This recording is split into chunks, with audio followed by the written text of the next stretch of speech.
Eso quiere decir que hay otra... ¿Qué tal? ¿Cómo les va? Muy buenas noches. Bienvenidos.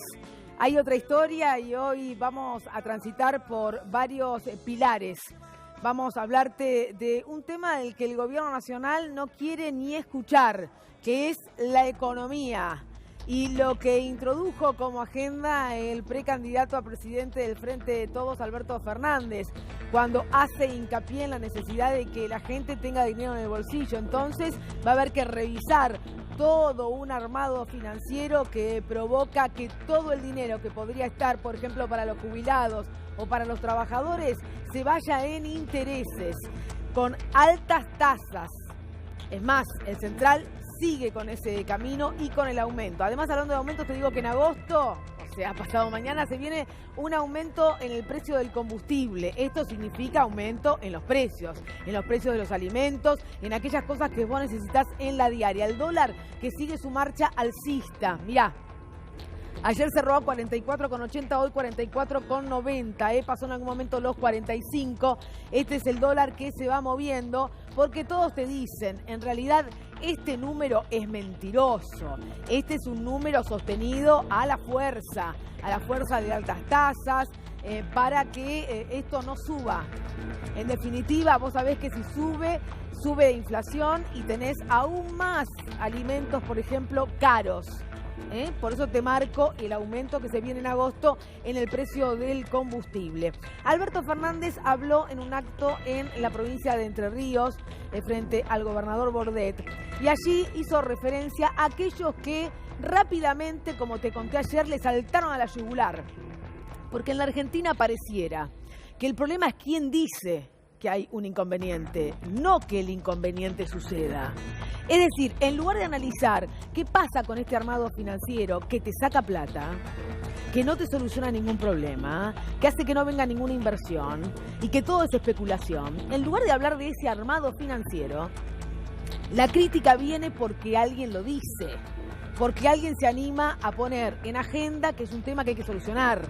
Entonces le saltan, por ejemplo, al yugular, en este caso a Alberto Fernández. Se refirió a Martín Lustó.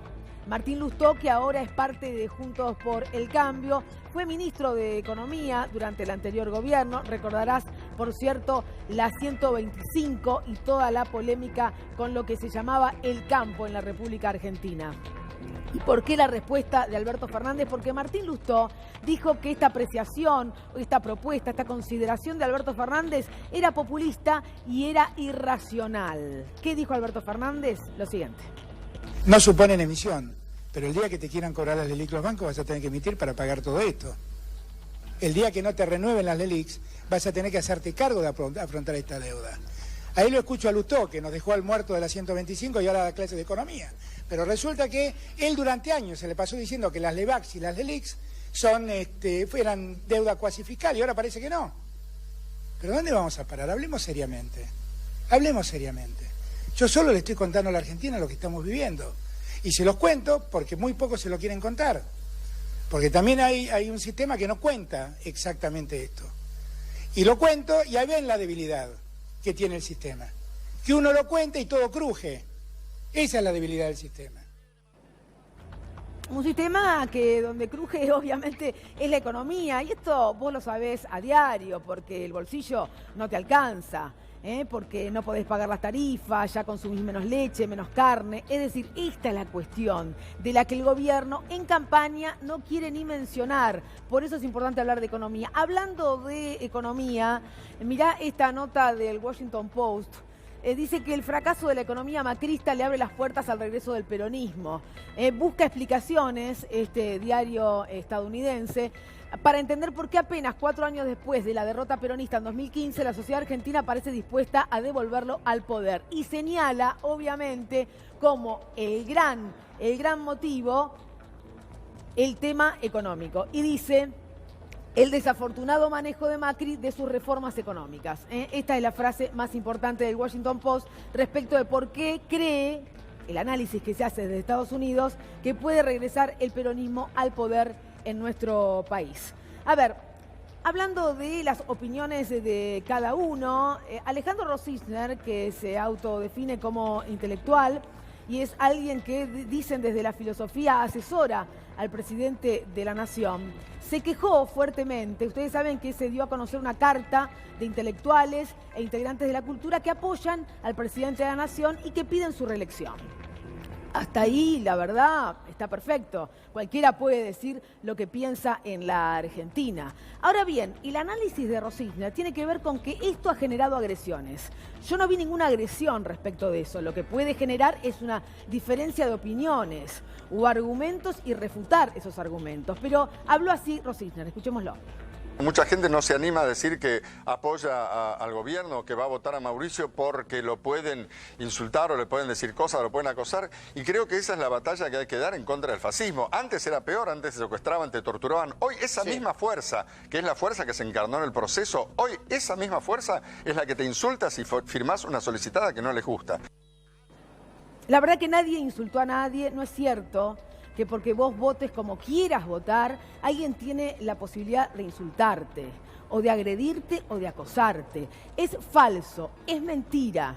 Por tanto, a mí me parece que es importante en este marco donde encontrar la verdad en la Argentina se hace cada vez más difícil porque a nadie o a la mayoría no le interesa, pero como nuestro trabajo es navegar por esas aguas turbulentas y tratar de contarte aquellas cosas que pasan, en muy pocos lugares vas a escuchar aquellas cosas que suceden, es que lo que está diciendo Rosicner es absolutamente falso.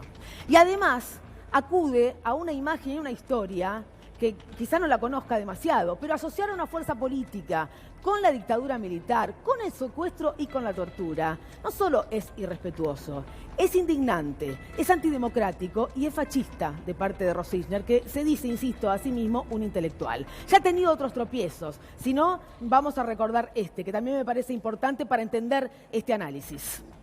Me parece que podríamos decir que el gobierno es como Batman, dado su dinamismo, y ya que Batman es digamos, Batman y Robin eran el dúo dinámico.